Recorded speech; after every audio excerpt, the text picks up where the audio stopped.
Itu udah mulai. Kaget. Bangnya udah mulai ya. Itu lihat buru-buru. Assalamualaikum warahmatullahi wabarakatuh. Halo Sobat Winners, aku Dimas. Aku Ivan. Kembali lagi di podcast Teman Sahur Kamu.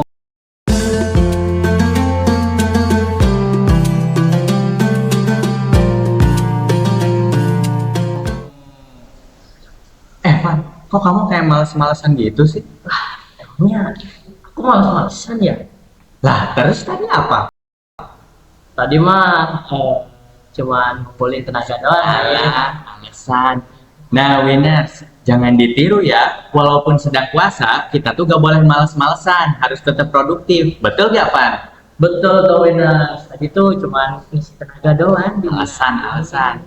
Oke deh, Van. Biar kamu sadar bahwa malas-malasan itu gak baik, aku undang bintang tamu kali ini ya. Soalnya bintang tamu kali ini itu akan menjawab pertanyaan kamu seputar rasa malas.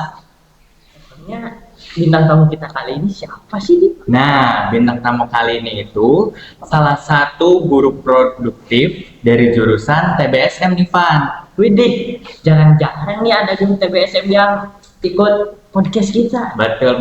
Langsung saja kita sambut ya bintang tamu kali ini, Pak Otong. Halo, Pak. Halo Sobat Wina. Gimana kabarnya, Pak? Alhamdulillah baik-baik. Alhamdulillah. Kalau tadi sahurnya sama apa sih, Pak? Untuk sahur tadi pagi menunya itu sayur lodeh ditambah tempe goreng ditemani dengan 1 gelas teh hangat. Buset, enak banget. Jangan lupa penutup nih, 2 gelas air putih. Oh, iya. Wajib. Itu Bapak tiap sahur tuh emang sama sayur atau suka ganti-ganti, Pak? Ya kalau si menu biasanya sih ganti-ganti. Tapi kalau pagi ya kalau untuk sayur biasanya saya atau Bapak makannya itu menunya itu dengan sayur-sayuran untuk nutrisi di siang harinya. Wah, betul. Kita sama, Pak. Soalnya aku juga tadi sahurnya sama sayur, Pak. Sayur apa? Sayur oyong, Pak. MS kali, Pak. Lah, MS mah sayur apaan? Sayur oyong namanya. MS, Pak. Coba tanya Winners deh. Nah, coba Sobat Winners, kalian tim sayur oyong atau sayur MS? Kalian langsung komen di bawah ya. Kalau Bapak tim sayur mana? Pak, sayur oyong atau MS sih di daerah Bapak? Kalau Bapak sih cenderungnya ke MS. MS kan, bener. Nah, Pak, kan kita ini tuh lagi puasa nih ya, Pak. Tapi nggak tahu kenapa di bulan puasa ini tuh bawaannya males aja gitu, Pak. Itu kenapa sih pas bulan puasa bawaannya itu males banget, Pak?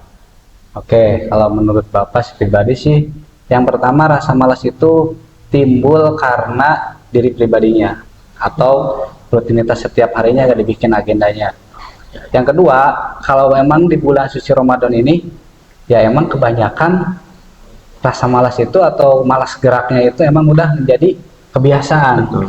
Mungkin karena yang pertama faktor tubuh kita kan belum masuk makanan, biasa di pagi hari rutinitas kita sarapan, sekarang kan perut kita kosong. Yang kedua mungkin di bulan suci Ramadan ini ya setannya lebih banyak mengganggunya. Jadi membuat kalian itu ya istilahnya mendingan daripada aktivitas mendingan tiduran, scroll HP, scroll TikTok atau mungkin medsos yang lainnya yang membuat istilahnya bikin aktivitas menjadi malas, mendingan di rumah aja main HP, tiduran. Asli, itu masih kasur tuh soalnya kayak ada magnet gitu, Pak. Nyaman banget ya. Nyaman banget. Nah, kalau Bapak pribadi pernah ngerasa malas gak sih di bulan Ramadan ini? Ya kalau merasa malas lah, umum ya pasti merasakan Pasti, ya, ya. pastilah normal ya. Cuman ya tergantung kita menyikapinya atau mengantisipasi rasa malas tersebut. Gimana nih caranya supaya rasa malas tersebut mulai menghilang atau mulai menjauh lah. Boleh tuh. Gimana tuh solusinya, Pak? Kalau Bapak pribadi untuk solusinya sih yang Bapak terapkan itu yang pertama buat agenda perharinya kita mau ngapain, agenda kegiatan. Yang kedua, awali hari dengan bangun di pagi hari. Kalau bisa habis sahur itu jangan langsung tidur. Ya, kalau males baca Quran, ya istilahnya mending nonton TV sambil nunggu azan subuh. Nah, kalau udah azan subuh, jangan langsung tidur. Biasanya kalau tidur itu habis azan subuh tidur, nanti kebablasan, keenakan. Ya, kalau Bapak pribadi setelah melaksanakan sholat subuh, ya baca-baca ayat suci Al-Quran sedikit lah. Dilanjut dengan olahraga. Karena kalau udah olahraga, tubuh kita yang tadinya ngantuk berat nih, pengennya rebahan terus, tidur, menjadi keluar keringat yang membuat badan kita menjadi bugar. Ya. Apalagi kalau di pagi hari ini, keluar rumah, ya udara masih sejuk, wih, mantap betul tuh. Tambah lari-lari kecil atau mungkin jogging atau mungkin sit up, pull up, nah keluar keringat itu bagus. Tapi ya jangan porsinya jangan terlalu banyak, takutnya kebanyakan lelah pengen minum lagi kabar pagi-pagi ya. Betul banget tuh. Kalau di zaman sekarang tuh anak-anak muda tuh dibanding beraktivitas ya di bulan puasa itu lebih baik tidur ya, main game. Nah, kalau menurut Bapak sendiri ya, pandangan Bapak melihat anak muda yang malas-malasan tuh gimana sih, Pak?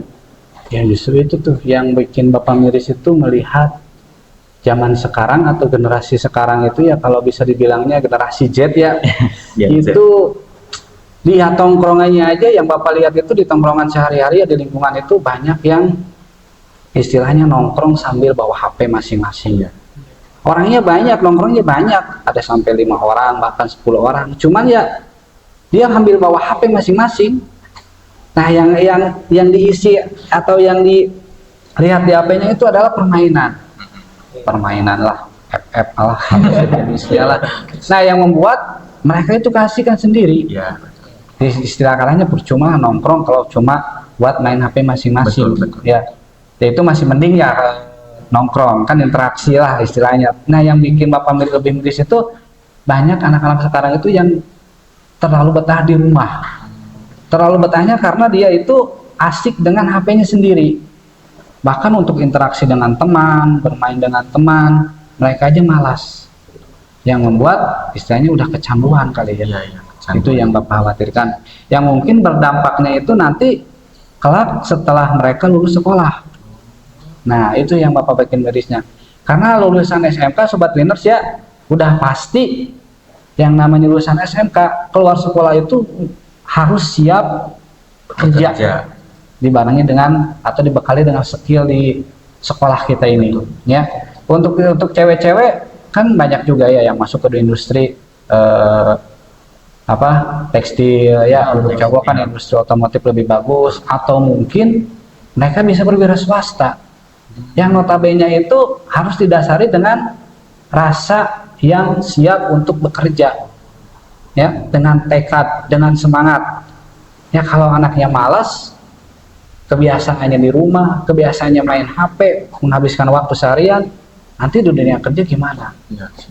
Nah, itu mungkin salah satu faktor juga ya yang membuat dunia kerja menurut riset itu susah atau berat untuk menempatkan tenaga kerja yang dari generasi Z. Karena menurut survei itu generasi Z yaitu tadi malas, kurang interaksi, asik dengan dunianya sendiri, main game, main HP ya. Yang kedua kan kurang beradaptasi, keasikan dengan lingkungannya sendiri. Udah gitu etos kerjanya kurang. Ya, maka dari itu untuk semangat atau rasa malas itu perlahan-lahan kita singkirkan, kita tinggalkan untuk menggapai kesuksesan di masa depan. Nah, kan selagi kita masih di SMK nih Pak, Sobat Winners juga kan banyak kan yang nonton pasti masih SMK nih. Kira-kira Bapak bisa kasih tahu nggak apa sih dampaknya rasa malas-malasan kita di sekolah ini saat di dunia kerja gitu Pak? Nah, itu tadi seperti yang Bapak sudah sampaikan, rasa malas itu nanti kalau kita dari sejak dini terbiasa dengan budaya atau keseharian bermalas-malasan, dampaknya nanti dirasakan nanti setelah kalian masuk ke dunia kerja atau kehidupan yang sesungguhnya. Dimana kalau contoh nih kita masuk ke dunia kerja kan kita ngikut ke perusahaan Ya. atau PT ya, dimana aturannya itu gak bisa mentolerir ya. Satu contoh nih, kebiasaan kita bangun siang, ketika masuk kerja harus diwajibkan bangun pagi-pagi dengan aturan yang ada. Nah kalau kita berbiasa malas, belum terbiasa bangun pagi, ya otomatis yang rugi siapa? Ketika nanti kamu masuk kerja, ya kesiangan lah, alasan ini itulah. Dimana kalau di perusahaan beda dengan di sekolah. Di sekolah kamu kesiangan, ya masih dicatat Ya. atau mungkin dikasih punishment. Nah kalau di dunia kerja, resikonya kamu dikeluarin di Ya, perusahaan dipecat tersebut, ya. dipecat atau mungkin gak diperpanjang atau dipotong gaji. Yang intinya istilah katanya itu kalau di dunia kerja gak ada toleransi, beda dengan sekolah. Nah, terus nih pendapat Bapak pernah gak sih mendengar bahwa siswa yang bilang misalnya di sekolah mah nggak digaji gitu, jadinya ya ngapain gitu, banyak beraktivitas juga, ngapain datang tepat waktu juga, beda kalau nanti di perusahaan mah kan digaji, jadi datang tepat waktu gitu, semangat. Itu pandangan Bapak gimana? Nah, pemikiran seperti itu yang pola pikir yang salah. Salah. Ya, emang kalau di sekolah nggak digaji, istilah kacanya kita yang bayar ya untuk istilahnya SPP atau apalah. Cuman di sekolah itu mendidik kita supaya siap di dunia kerja atau di kehidupan nanti. Jangan berpikir di sekolah mah kan kita nggak digaji, ya justru kita yang bayar, istilah katanya. Jangan berpikir seperti itu, karena yang paling susah itu adalah merubah kebiasaan, ya, atau membiasakan diri yang paling susah. Nah kalau di sekolah kan ada aturannya, datang jam 6.45, langsung apel, langsung upacara, langsung kegiatan al-Islam nih kalau di sekolah tercinta kita ini ya. Pagi-pagi kan jam 6.45 kita udah siap nih, beda ya, otomatis ya bangun paling siang jam 5:30 lah ya.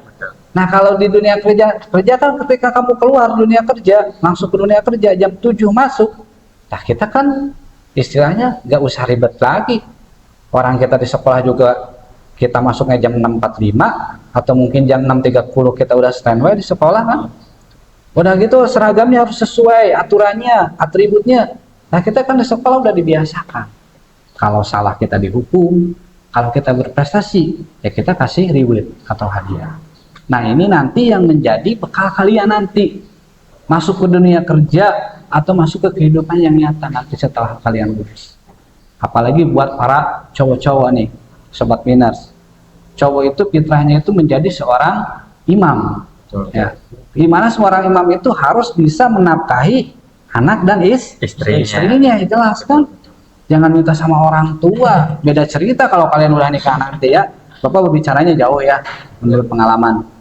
Nah kalau misalkan kebiasaan kalian bermalas-malesan ya, atau mungkin mental kalian lemah, kurang beradaptasi, nanti gimana kamu kerja di dunia kerja dengan disuguhkan aturan yang ketat, sedangkan kamu udah menikah, udah punya anak, gimana istri kamu dikasih nafkah, anak kamu, anak kalian ya. Jadi intinya semangat bersekolah, semangat rutinitas jalani sehari-hari, jangan bermalas-malesan, jangan jadikan ibadah puasa membuat kalian menjadi malas aktivitas. Justru ibadah puasa itu ketika kalian menjalani ibadah puasa, jadikan suatu tantangan. Nih saya lagi puasa nih, tapi sekolah harus masuk pagi-pagi, saya mampu nggak? Nah nanti kebiasaan seperti itu terbawa ke dunia kerja atau mungkin kehidupan selanjutnya. Ya seperti dilihat sekarang juga ya di sekolah di bulan puasa, siswa-siswi yang datangnya juga enggak cuman sedikit ya Pak.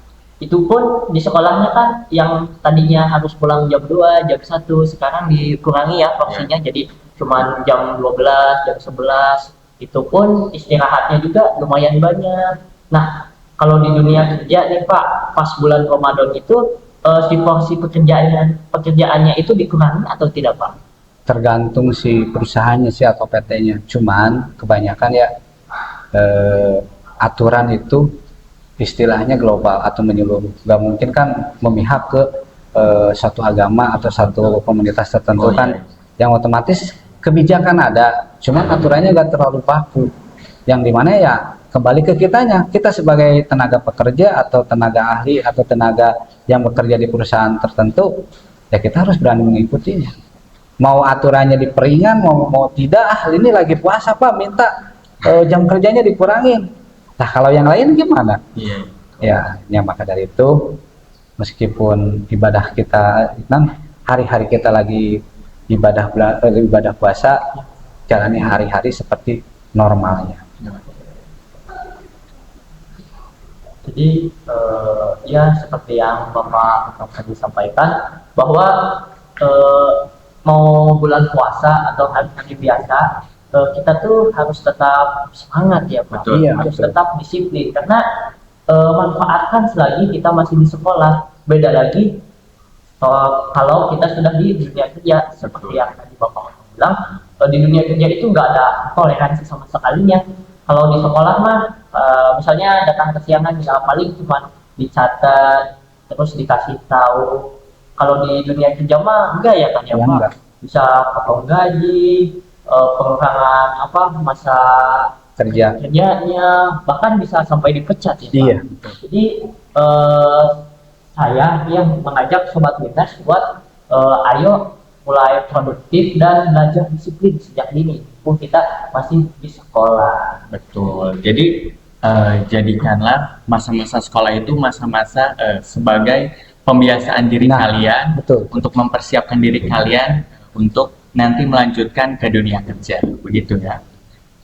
Nah, ngomong-ngomong nih Pak, Bapak kalau enggak Bapak, kan banyak nih siswa yang tidurnya bangunnya kesiangan. Itu tuh sebabnya itu karena tidurnya malam gitu Begadang Pak. ya. Iya begadang. Jadi Bapak pendapatnya gimana tuh tentang siswa anak muda yang begadangnya itu ya, kalau ngaji mah oke lah, ini Iya. mah kalau misalnya main HP atau bisa sampai mabuk-mabukan mungkin.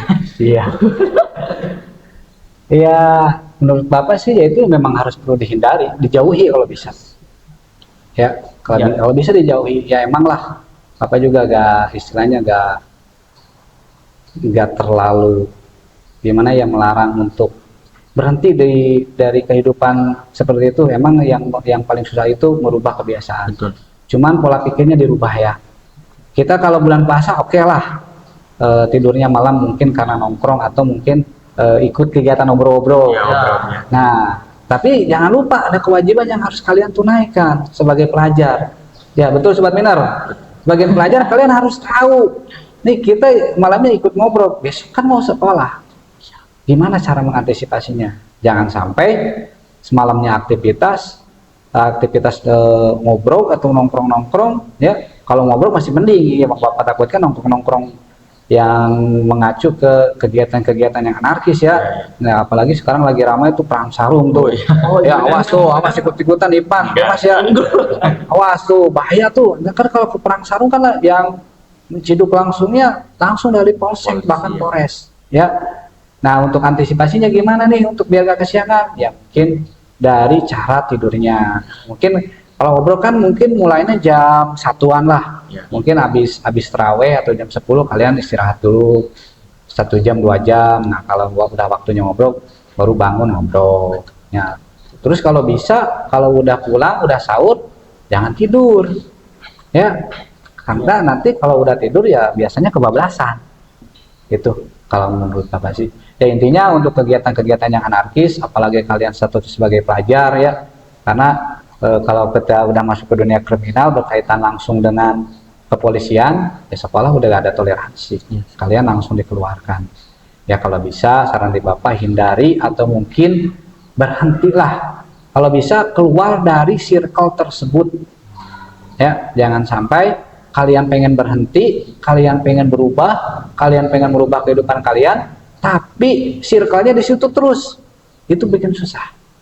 Ya, jadi intinya keluar secara perlahan, keluar dari circle tersebut, beralihlah ke kehidupan yang normal, yang bisa bermanfaat untuk kalian, baik sekarang atau mungkin di masa depan kelak nanti. Nah, tadi Bapak bilang bahwa kita tuh harus menghindari circle yang misalnya itu kurang baik ya. Iya. Nah, menurut Bapak, circle yang baik untuk diri kita itu yang seperti apa sih, Pak?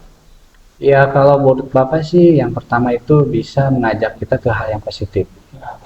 Ya, satu contohnya tongkrongannya ya kayak di majelis, ya.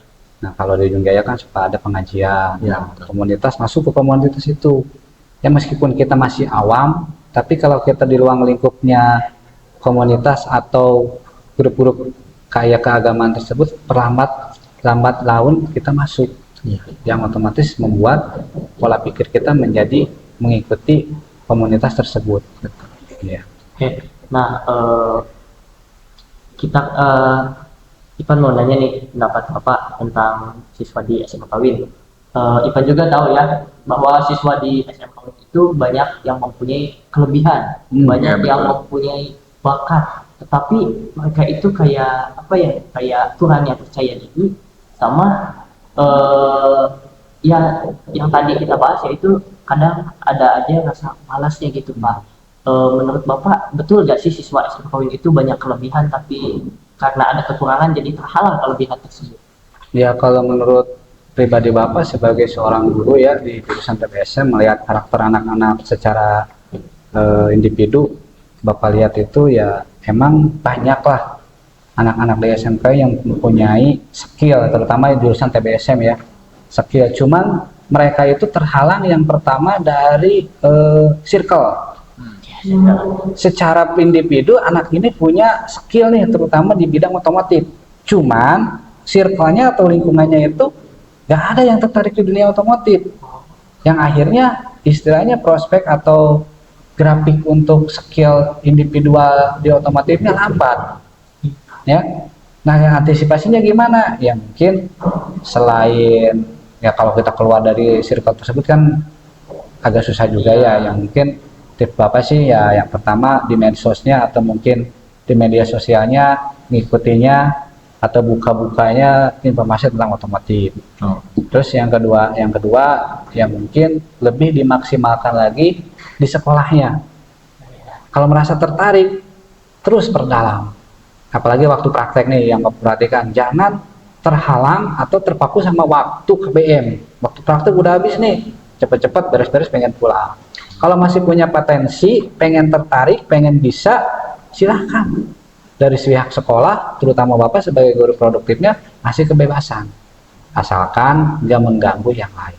Nah, oke Pak, karena waktunya mungkin udah habis ya. Terima kasih banyak buat sama-sama. Bapak. Terima kasih sebanyak-banyaknya karena sudah bersedia menghadiri podcast teman sahur ya, juga sudah bersedia untuk membagikan ilmu dan pendapatnya bersama kita semua. Betul.